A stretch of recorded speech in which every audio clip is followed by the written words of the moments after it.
বাংলাদেশের প্রধানমন্ত্রী তারেক রহমানের সম্ভাব্য ভারত সফর ঘিরে দিল্লির বার্তা সামনে এসেছে।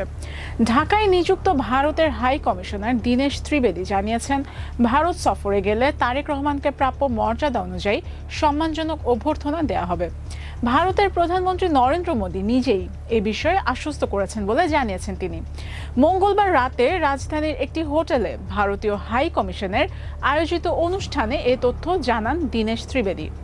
বাংলাদেশের শীর্ষ ব্যবসায়ী ও সফররত কনফেডারেশন অফ ইন্ডিয়ান ইন্ডাস্ট্রির প্রতিনিধিদের সম্মানে এই আয়োজন করা হয়।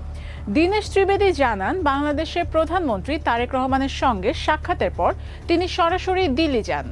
সেখানে ভারতের প্রধানমন্ত্রীর সঙ্গে তার বৈঠক হয়। সেই বৈঠকে নরেন্দ্র মোদী বাংলাদেশ ও ভারতের দুই প্রধানমন্ত্রীর সাক্ষাতের প্রয়োজনীয়তার কথা উল্লেখ করেন। হাই কমিশনারের ভাষ্য অনুযায়ী মোদী তাকে বলেছেন, বাংলাদেশের প্রধানমন্ত্রী যখন ভারতে সফরে যাবেন তখন তাকে এমন সম্মানজনক অভ্যর্থনা দেয়া হবে যা তার প্রাপ্য। সফরটি স্মরণীয় হবে এবং শেষ পর্যন্ত সেই সফরের সুফল সাধারণ মানুষের কাছে পৌঁছাবে। দুই দেশের সম্পর্কের বিষয়ে দীনেশ ত্রিবেদী বলেন, বাংলাদেশ ও ভারত শুধু একটি সীমান্ত ভাগ করে নেয়া দুই দেশ নয়, দুই দেশের মানুষের স্বপ্ন, আকাঙ্ক্ষা এবং সমতার জায়গাতেও মিল রয়েছে। প্রধানমন্ত্রী তারেক রহমানকে তিনি জনগণের মানুষ হিসেবে উল্লেখ করেন এবং বিপুল সংখ্যাগরিষ্ঠতা নিয়ে নির্বাচিত হওয়ায় তাকে অভিনন্দন জানান। তিনি জানান, তারেক রহমানকে প্রথম অভিনন্দন জানানো বিদেশি নেতাদের একজন ছিলেন ভারতের প্রধানমন্ত্রী নরেন্দ্র মোদী। একই সঙ্গে প্রথম দিকেই তাকে ভারত সফরের আমন্ত্রণও জানানো হয়।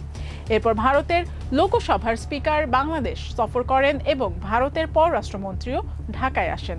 দীনেশ ত্রিবেদী বলেন, ভারত তারেক রহমানের ভারত সফরের অপেক্ষায় রয়েছে এবং এই বিষয়ে তিনি আশাবাদী। তবে দুই দেশের সম্পর্কে কিছু সমস্যা ও মতপার্থক্য রয়েছে বলেও স্বীকার করেন তিনি। তার বক্তব্য অনুযায়ী গত কয়েক সপ্তাহ ধরে এসব মতপার্থক্য নিয়ে বাংলাদেশের মন্ত্রীদের সঙ্গে ভারতের ঘনিষ্ঠ যোগাযোগ চলছে। তার মতে একটি প্রাণবন্ত গণতান্ত্রিক ব্যবস্থায় মতপার্থক্য থাকা স্বাভাবিক।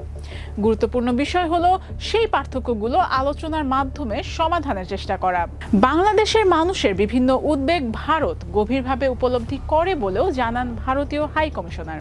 তার মতে শুধু বক্তব্য বা আনুষ্ঠানিক যোগাযোগ দিয়ে এসব দূরত্ব কমানো সম্ভব নয়। দুই দেশের নেতৃত্বের মধ্যে সরাসরি যোগাযোগ ও বৈঠক প্রয়োজন। নতুন বাংলাদেশের প্রসঙ্গ উঠে আসে তার বক্তব্যে।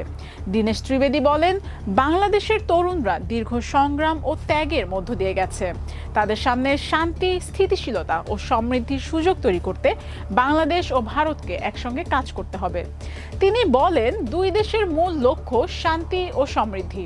অতীতের ঘটনাগুলো ভুলে যাওয়ার প্রয়োজন নেই, তবে অতীতের মতপার্থক্যগুলো সমাধান করে সামনে এগিয়ে যাওয়াটাই প্রয়োজন। কোনো বিরোধের কারণে দুই দেশের সম্পর্ক স্থবির হয়ে থাকা উচিত নয়। এই বক্তব্য এমন সময় এলো যখন ঢাকা দিল্লির সম্পর্ককে সামনে এগিয়ে নিতে রাজনৈতিক ও কূটনৈতিক যোগাযোগ বাড়ানোর আলোচনা চলছে। তারেক রহমানের সম্ভাব্য সেই ভারত সফরই যোগাযোগের গুরুত্বপূর্ণ একটি ধাপ হিসেবে দেখা হচ্ছে। অনুষ্ঠানে বাংলাদেশের পররাষ্ট্র প্রতিমন্ত্রী শামা ওবায়দ ইসলামও উপস্থিত ছিলেন। ভারতীয় হাই কমিশনারের বক্তব্যে পরিষ্কার হয়েছে, দিল্লি বাংলাদেশের নতুন রাজনৈতিক নেতৃত্বের সঙ্গে সরাসরি যোগাযোগ এবং উচ্চ পর্যায়ের বৈঠককে গুরুত্ব দিচ্ছে। এখন সম্ভাব্য সফরের সময়সূচি ও দুই দেশের শীর্ষ নেতৃত্বের বৈঠক কিভাবে এগোয় সেদিকেই নজর থাকবে। আফরিন প্রিয়া, টাইমস 24।